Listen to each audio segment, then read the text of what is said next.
بسم اللہ الرحمن الرحیم۔ میرا نام راجہ اسکندر ہے۔ میں نے ایم فل اسلامک اسٹڈی کیا ہوا ہے۔ میرے ایم فل تھیسس کا موضوع political system of the world ہے، یعنی دنیا میں جو بھی سیاسی نظام رائج ہیں ان سیاسی نظاموں کی ہسٹری اور بیسک پرنسپلز پر میری ریسرچ ہے، اور قرآن و سنت کی تعلیمات کی روشنی میں ان سیاسی نظاموں کی کیا حیثیت ہے، اور اسلامی نظام حکومت کی ہسٹری اور بنیادی حصول کیا ہے۔ اب میں اپنے سوشل میڈیا چینلز کے مقاصد کی وضاحت کرتا ہوں۔ میں نے اپنے سوشل میڈیا چینل کا نام وائس آف پاکستان رکھا ہے، اور پاکستان کا مطلب کیا، لا الہ الا اللہ، یہ بھی اس میں درج ہے۔ اصل یہ نام میں نے اس لیے رکھا ہے وائس آف پاکستان، یعنی پاکستان کا مطلب کیا، لا الہ الا اللہ، پاکستان کن مقاصد کے لیے بنا تھا۔ اس وائس آف پاکستان میں یہ پاکستان کے مقاصد جو ہیں، وہ پاکستان کا مطلب کیا، لا الہ الا اللہ، ایک اسلامی نظام کی طرف اپنے ملک کو لے کر جانا ہے۔ تو اللہ رب العزت نے، کیونکہ بر صغیر کے مسلمان یہ چاہتے تھے کہ ایسی ریاست ہو جہاں اسلامی اصولوں کے مطابق زندگی گزار سکیں، تو اس لیے اس کا یہ سلوگن رکھا گیا تھا کہ پاکستان کا مطلب لا الہ الا اللہ۔ اور اللہ تعالیٰ نے بھی اس کی تائید، جو اس پاکستان کے قیام میں یہ 14 اگست 1947 لیلۃ القدر کو پاکستان مارز وجود میں آیا، تو لیلۃ القدر کو پاکستان کا قیام دراصل یہ اللہ تعالیٰ کی طرف سے تائید اور نصرت کی عکاسی کرتا ہے۔ اس کو یہ جو لیلۃ القدر خیر من الف شہر، لیلۃ القدر الف ہزار شہر مہینے، 1000 مہینوں سے افضل ہے۔ تو ہمارے لوگ جو ہیں یہ 1000 لوگوں سے افضل، اور ہمارا ملک 1000 ملکوں سے افضل ہے۔ تو تنزل الملائکۃ والروح، ملائکہ اترتے ہیں لیلۃ القدر کو، اور روح جبرائیل علیہ السلام، یہ روح الامین جبرائیل علیہ السلام کا لقب ہے، اور وہ لیلۃ القدر کو آ کر انہوں نے اس پاکستان کے قیام کی منظوری دی ہے۔ لیلۃ القدر کو پاکستان وجود میں آیا ہے، تو اسی لیے پاکستان کو ریاست مدینہ ثانی کہا جاتا ہے۔ تو پاکستان کے قیام میں بڑے مقاصد ہیں۔ تو میں نے اصل اقتدار ایک ایسی قوت، اتھارٹی کا نام ہے جس کے زیر اثر معاشرتی زندگی کے تمام شعبہ جات کام کرتے ہیں۔ اس لیے میں نے نظریہ پاکستان اور پاکستان کے عصر حاضر کے سیاسی مسائل کا حل کے موضوع پر ایک ریسرچ پیپر تیار کیا ہے، جس کے 5 چیپٹر ہیں، اور ہر روز ایک چیپٹر کی ویڈیو اپلوڈ کی جائے گی۔ آج پہلے چیپٹر کائنات اور حاکمیت الہیہ کا تصور کی ویڈیو اپلوڈ کی جا رہی ہے۔ اب میں اپنے موضوع کی طرف آتا ہوں۔ موضوع کائنات اور حاکمیت الہیہ کا تصور۔ اللہ الذی خلق السماوات والارض فی 6 ایام ثم استوى علی العرش یدبر الامر۔ اللہ الذی خلق السماوات والارض، اللہ رب العزت نے آسمانوں اور زمینوں کو پیدا فرمایا، فی 6 ایام، 6 دنوں میں، ثم استوى علی العرش، پھر اللہ رب العزت عرش پر جلوہ فروز ہو گئے۔ عرش یعنی اس کائنات کا جو کیپٹل ہے، جہاں سے یدبر الامر، اللہ رب العزت تدبیر کرتے ہیں الامر، تمام کاموں کی۔ اس دنیا میں ہر کام اللہ کی مرضی سے ہوتا ہے۔ وَعِندَهُ مَفَاتِحُ الْغَیْبِ لَا يَعْلَمُهَا إِلَّا هُوَ۔ عِندَهُ مَفَاتِحُ الْغَیْبِ، مفاتح کہتے ہیں چابیوں کو، کنجیوں کو۔ غیب آسمانوں کے جو خزانوں کی کنجیاں ہیں، چاہے وہ علمی ہوں، معاشی ہوں، سیاسی ہوں، درجات کی جو انسانی رینک درجات اللہ تعالیٰ جو فضیلتیں ہیں اس دنیا کی اور آخرت کی، یہ ساری کنجیاں مفاتح الغیب الا یعلم، اللہ رب العزت ان کو جانتے ہیں۔ وَیَعْلَمُ مَا فِی الْبَرِّ وَالْبَحْرِ، اور وہ جانتا ہے، ما ہوتا ہے تمام چیزیں، فی البر والبحر، جو زمین میں اور سمندروں میں جو بھی چیزیں ہیں، اللہ تعالیٰ ہر ایک چیز کو جانتا ہے۔ وَمَا تَسْقُطُ مِن وَرْقَةٍ إِلَّا يَعْلَمُهَا، وَمَا تَسْقُطُ، اور نہیں گرتا، من ورق، پتا، یعنی ایک پتا بھی نہیں گرتا، الا یعلمها، وہ رب العالمین اس کو جانتے ہیں۔ وَلَا حَبَّةٍ فِی ظُلُمَاتِ الْأَرْضِ، حبہ کہتے ہیں دانے کو، فی ظلمات الارض، زمین کے اندر، زمین میں جو ایک دانہ بھی، زمین کو اندھیروں میں ایک دانہ ہوتا ہے، رب العالمین اسے بھی جانتے ہیں۔ وَلَا رَطْبٍ وَلَا يَابِسٍ إِلَّا فِی کِتَابٍ مُبِینٍ، رطب کہتے ہیں رطوبت والی چیزیں، تر چیزیں، یعنی نباتات وغیرہ اس طرح کی چیزیں۔ وَلَا يَابِسٍ ہوتا ہے خشک چیزیں، پہاڑ، سونا، چاندی، لوہا، تانبا، جو بھی ہے، یہ إِلَّا فِی يَابِسٍ إِلَّا فِی کِتَابٍ مُبِینٍ، یہ اللہ تعالیٰ نے کتاب مبین ہے، ہر چیز پہلے سے ہی درج کر رکھی ہے۔ یہ انسانی زندگی کے سامان، یہ دنیا انسان کا مسکن ہے، رہنے کی جگہ اور سامان زندگی ہے، یہ الا فی کتاب مبین، ہر جگہ پہلے ہی درج ہے۔ للہ ملک السماوات والارض، زمینوں اور آسمان میں بادشاہت اللہ رب العزت کی ہے۔ للہ جنود السماوات والارض، جنود لشکر، زمینوں آسمان میں لشکر بھی اسی کے ہیں۔ للہ خزائن السماوات والارض، زمینوں اور آسمان میں خزانے بھی رب العالمین کے ہیں۔ للہ میراث السماوات والارض، اور ساری میراث جو ہے وہ بھی اللہ رب العزت کی ہے۔ این الحکم الا للہ، اس کائنات میں صرف حکم رب العالمین کا چلتا ہے۔ کل یوم ہوا فی شان، ہر روز ایک نئی شان سے اقتدار کرتا ہے۔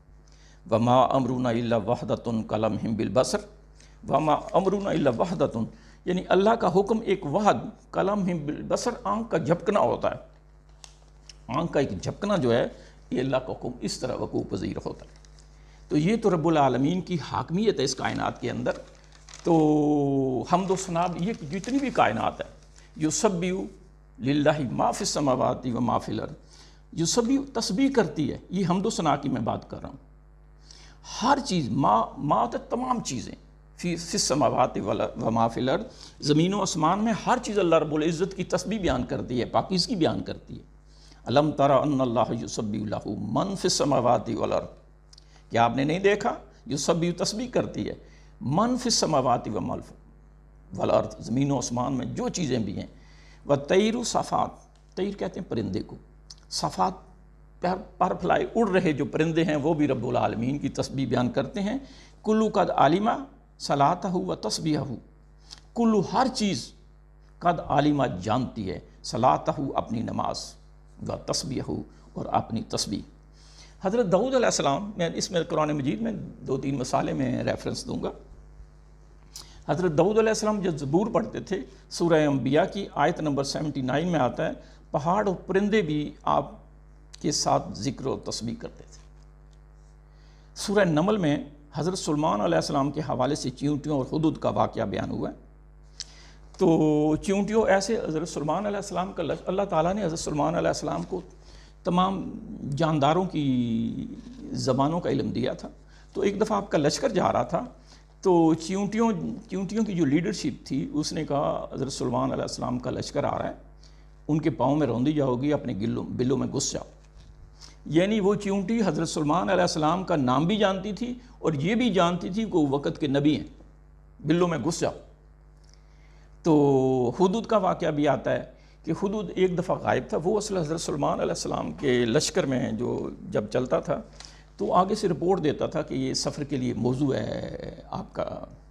تو ایک دفعہ حدود غائب تھا، آپ نے کہا حدود، اگر یہ بھی سورہ نمل میں آتا ہے کہ انہوں نے کہا حدود آج نہیں ہے، تو اگر اس نے کوئی ریزن نہ دی تو میں اس کو سزا دوں گا۔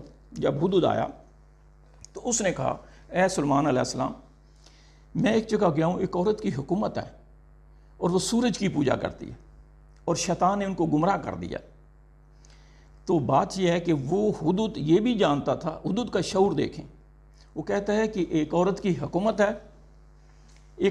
حکومت ہے جس کو شیطان نے گمراہ کر دیا ہے۔ وہ شیطانی سسٹم کو سمجھتا ہے، معرفت الہی کو بھی سمجھتا ہے کہ اللہ تعالیٰ کی رہنمائی سے شیطان نے ان کو گمراہ کر دیا۔ تو حضرت سلیمان علیہ السلام پھر اس کو لیٹر دیتے ہیں۔ یہ ملکہ سبا جو یمن کی ملکہ تھی، اس کا واقعہ یہ بھی سورۃ نمل میں آتا ہے۔ تو یہ چیزیں تھیں کہ ہر چیز رب العالمین کی حمد کرتی ہے اور اپنی جتنی بھی رب العالمین نے اس کو صلاحیتیں دی ہیں، صلاتہ و تسبیحہ کا وہ علم رکھتی ہے۔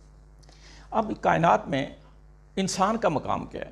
خالق لکم ما فی الارض جمیعا، خالق اس نے پیدا کیا لکم تمہارے لیے، ما فی الارض جمیعا، زمین میں جمع ساری چیزیں اللہ رب العزت کہتے ہیں کہ میں نے انسانوں کے لیے پیدا کی۔ سخر لکم ما فی السماوات و ما فی الارض، رب العالمین نے مسخر کر دی ہے ما فی السماوات و ما فی الارض، جو بھی آسمانوں میں ہے اور جو بھی زمین میں ہے، اللہ رب العزت نے انسان کے کام میں ہر چیز کو لگا دیا ہے۔ تو رب العالمین کہتے ہیں کہ میں انسان کو، اس کائنات میں انسان کا مقام میں تھوڑا سا ذکر کر رہا ہوں، کیونکہ اپنے چیپٹر کی طرف میں نے جب جانا ہے اس میں سیاسی سسٹم بھی آئے گا، اسلامی سسٹم بھی آئے گا، تو اس سے پہلے یہ میں تھوڑا سا اللہ تعالیٰ کی تسبیح اور انسان کا مقام اور رب العالمین کی حاکمیت کا ذکر کر رہا ہوں۔ وَلَقَدْ كَرَّمْنَا بَنِي آدم، ہم نے بنی آدم کو عزت بخشی، رب العالمین کہتے ہیں کہ ساری کائنات انسانوں کے لیے بنائی اور انسانوں کو عزت بخشی، وَلَقَدْ كَرَّمْنَا بنی آدم، ہم نے بنی آدم کو عزت بخشی، رب العالمین کہہ رہے ہیں۔ اور کتنی عزت بخشی؟ وَإِذَا سَوَيْتُهُ، یہ تخلیق آدم کے وقت کا یہ واقعہ ہے، جب انسان کو خلیفہ بنایا، آدم علیہ السلام کو خلیفہ بنایا جا رہا تھا۔ وَإِذَا سَوَيْتُهُ، جب میں پھونک دوں، فِيهِ، اس میں، وَنَفَخْتُ، وَإِذَا سَوَيْتُهُ، جب میں اس کو بنا دوں، وَنَفَخْتُ فِيهِ مِنْ روحی، جب میں پھونک دوں، فِيهِ، اس میں، من روحی، اپنی روح میں سے۔ یہ روح ہی چھوٹی یہ ہے، یہ پروناؤن ہے، اس کا مطلب ہوتا ہے میرا یا میری۔ جیسے آپ ربی، میرا رب، سبحان ربی الاعلیٰ، میرا رب اعلیٰ ہے، تو روح ہی میری روح میں سے۔ ہم اس کا شعور نہیں رکھتے، لیکن اللہ تعالیٰ نے یہ اپنے ساتھ روح کی نسبت دی، اسی لیے روح کو موت نہیں ہے۔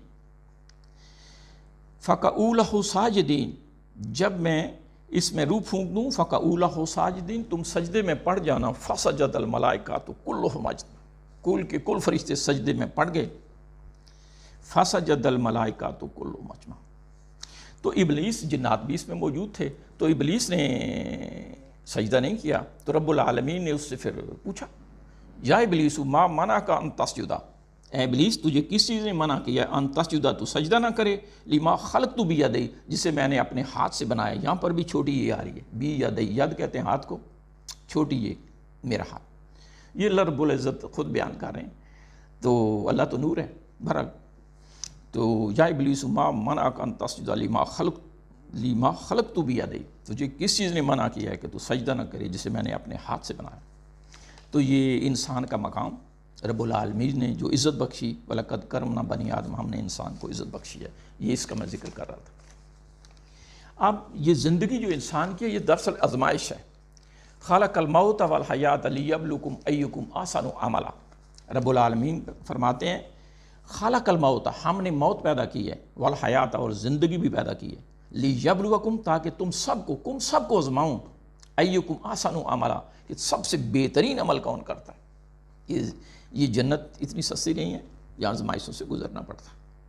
آگے اس آزمائش کے دائرے بھی اللہ رب العزت نے بیان فرمائے ہیں، وَلَنَبْلُوَنَّكُمْ بِشَيْءٍ مِّنَ الْخَوْفِ، وَلَنَبْلُوَنَّكُمْ، ہم تمہیں ضرور آزمائیں گے۔ اس میں 3 الفاظ آ رہے ہیں اگر گرامر کے حوالے سے کریں، لیکن عام طور پر ترجمہ تو بامعنی ہوتا ہے۔ تو ہم تمہیں ضرور آزمائیں گے، بِشَيْءٍ مِّنَ الْخَوْفِ، خوف سے۔ فرض کرو امریکہ، افغانیوں کو خوف، جب امریکہ نے 9/11 کے بعد اٹیک کرنا چاہا تو خوف تو تھا افغانیوں کو کہ ایک سپر پاور ہے، تو انہوں نے اس کی پرواہ نہیں جب کی، والجو، پھر جو اٹیک کیا تو بھوک پڑ گئی، نظام درم پر ہو گیا، ونقص من اموالی، پھر نقصان ہوا اموال کا، والانفسی، اور جانوں کا نقصان بھی ہوا، والثمرات، کھیتیاں، فصلیں، باغات سب اجڑ گئے، وبشر الصابرین، اللہ رب العزت کہتے ہیں بشر الصابرین۔ یہ 20 سال کی جنگ لڑی اور امریکہ کو آخر، اور نیٹو فورس 48 ملکوں کی فوجوں کو واپس جانا پڑا۔ تو یہ رب العالمین کہتے ہیں کہ آزمائش کی دنیا میں آپ کو پورا اترنا پڑے گا، بشر صابرین، صبر سے، پلاننگ سے، حکمت سے۔ حتیٰ کہ یہ جو آزمائش جو ہے اس لیول کی ہوتی ہے، حتیٰ یقول الرسول، حتیٰ کہ رسول نے بھی کہا، والذین آمنوا معہ، اور جو لوگ ان کے ساتھ تھے انہوں نے بھی کہا، متی نصر اللہ، اے رب العزت تیری مدد کب آئے گی؟ آپ ذرا اندازہ کریں، الا ان نصر اللہ قریب، جب یہ حالت ہوتی ہے تو اللہ کی مدد قریب ہوتی ہے۔ اللہ کہتا ہے مدد بالکل قریب ہے۔ تو آخر کار امریکہ کو، نیٹو 48 ملکوں کی فوجوں کو افغانستان سے جانا پڑا۔ تو یہ جو چیزیں ہوتی ہیں یہ پہلے سے پلانٹڈ ہوتی ہیں۔ رب العالمین نے اس کائنات کا جو نظام بنایا ہے وہ اللہ فرماتے ہیں، وَمَا أَصَابَ مِن مُّصِيبَةٍ فِي الْأَرْضِ، ما أَصَابَ، نہیں کوئی مصیبت آتی فی الارض، زمین میں، ولا فی انفسکم، نہ ہی تمہاری جانوں پر انفرادی طور پر، الا فی کتاب، یہ کتاب میں پہلے درج ہوتا ہے، الا فی کتاب من قبل ان نبرأہا، نبرأہا اس کا وقوع پذیر ہونے سے پہلے، ایک کتاب مومین میں پہلے سے ہی پورا سسٹم درج ہے۔ عالم ارواح میں روحیں ہیں، باری باری آتی ہیں، ان کا ٹائم ہوتا ہے آزمائش کا، اس آزمائش سے گزاری جاتی، وہ صبر سے، پلاننگ سے اور ایمان سے، رب العالمین کی تائید سے ہی بندہ کامیاب ہو سکتا ہے۔ اللہ فرماتے ہیں اللہ ولی الذین آمنوا، جن کے جو لوگ ایمان لاتے ہیں اللہ ان کا ولی بن جاتا ہے، سرپرست بن جاتا ہے، گارڈین بن جاتا ہے، یخرجہم من الظلمات الی النور، اور ان کو نور اور ہدایت کی طرف لے آتا ہے۔ اور یہ تو اللہ تعالیٰ جیسے ہی آپ کے دل میں ایمان آتا ہے اللہ خود ولی بن جاتے ہیں، ہلکا کرنا.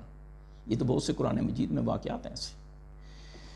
تو ان الذین قالوا ربنا اللہ، جن لوگوں نے کہا ربنا اللہ، ربنا ہمارا رب اللہ ہے، ثم استقاموا، پھر اس پر ڈٹ گئے، کسی فرعون کسی نمرود کی پرواہ نہیں کی، اس پر ڈٹ کے اللہ ہمارا رب ہے. تتنزل علیہم الملائکہ، ان پر فرشتے بھی اترتے ہیں. یہ بھی قرآن مجید میں بہت سے واقعات ہیں. جب میں تفصیل میں آؤں گا اللہ کی ولی کیسے بنتا ہے اور اس کے فرشتے کیسے اترتے ہیں، یہ دل کا معاملہ ہوتا ہے. یہ ساری تفسیر میں جب آئیں گے تو پھر دیکھیں گے. ابھی آج پہلا لیکچر مختصراً ہے. تو فرشتے کہتے کیا ہیں؟ اللہ تخافوا ولا تحزنوا، کوئی خوف نہیں کرنا، کسی نمرود، کسی فرعون، کسی سپر پاور کا خوف نہیں کرنا. ولا تحزنوا، اور غم بھی نہیں کرنا کہ یہ بڑی پاور ہے نقصان کرے گی. اللہ تخافوا ولا تحزنوا وابشروا بالجنہ التی کنتم توعدون، اور تمہیں بشارت ہے اس جنت کی، اگر کچھ ہو بھی جائے تو اللہ تعالیٰ جنت کی بشارت دیتے ہیں جس کا وعدہ ہے اللہ کی طرف سے. تو فرشتے اور کیا کہتے ہیں؟ نحن اولیاؤکم فی الحیات الدنیا و فی الآخرہ، اور نحن ہم اولیاء ہیں تمہارے فی الحیات الدنیا، دنیا کی زندگی میں. ولی ہوتا ہے نا حکمران، سرپرست، گارڈین، سربراہ، اور دوست بھی ہوتا ہے. یہ سعودی عرب میں آپ کہتے ہیں ولی عہد، حکمران، لیڈرشپ. تو اللہ تعالیٰ وہ فرشتے بھی کہتے ہیں نحن اولیاؤکم فی الحیات الدنیا، ہم دنیا کی زندگی میں بھی تمہارے ساتھ ہیں اور آخرت میں بھی تمہارے ساتھ ہیں. تو یہ ہاں، تو اللہ تعالیٰ مسلمانوں کو جو اس آزمائشوں سے گزرتے ہیں فرماتے ہیں نزلا من غفور الرحیم. نزل کہتے ہیں مہمان نوازی کو. یہ جنت جو ہے دراصل رب العالمین کی طرف سے مہمان نوازی ہے جو لوگوں نے زندگی کو آزمائش سے گزارا. تو اللہ تعالیٰ کی طرف سے جنت ایک مہمان نوازی کے طور پر ہوگی. اب باطل پرست بھی ہوتے ہیں، نافرمان بھی ہوتے ہیں، فرعون بھی ہوتے ہیں، نمرود بھی ہوتے ہیں، سپر پاوریں بھی ہوتی ہیں ایسی جو دنیا کو اپنی تابع کرنا چاہتے ہیں. تو یہ کفار کا ذکر تھوڑا آ رہا ہے. قال فرعون وما رب العالمین، فرعون نے کہا موسیٰ علیہ السلام سے یہ رب العالمین کیا ہوتا ہے؟ وما رب العالمین، یہ رب العالمین کیا ہوتا ہے؟ اور کہا انا ربکم الاعلیٰ، میں تم سب کا بڑا رب ہوں. یہ جو میں تم سب کا بڑا رب ہوں، یعنی کہ اتھارٹی میری ہے، اختیارات میرے ہیں، سروس میرے پاس کرتے ہیں، یہ دریائے نیل اور نہریں، یہ سارے نظام میرے پاس. تو یہ لوگ جب آخرت کا وقت آئے گا وَيَقُولُ الْكَافِرُ يَا لَيْتَانِي كُنْتُ تُرَابًا، اس دن کافر کہے گا کاش كُنْتُ تُرَابًا، میں مٹی ہوتا. يَوَدُّ، اس دن مجرم کیا کہے گا؟ اینڈ ہو رہے. وَيَوَدُّ الْمُجْرِمُ، اس دن مجرم کہے گا لو یفتدی من عذابی یومئذ ببنیہ، مجرم اس دن کہے گا لو یفتدی، میرے فدیے میں دے دو، من عذابی، آج کا جو عذاب ہے، یومئذ ببنیہ، کہ میری اولاد کو بھی فدیے میں دے دو.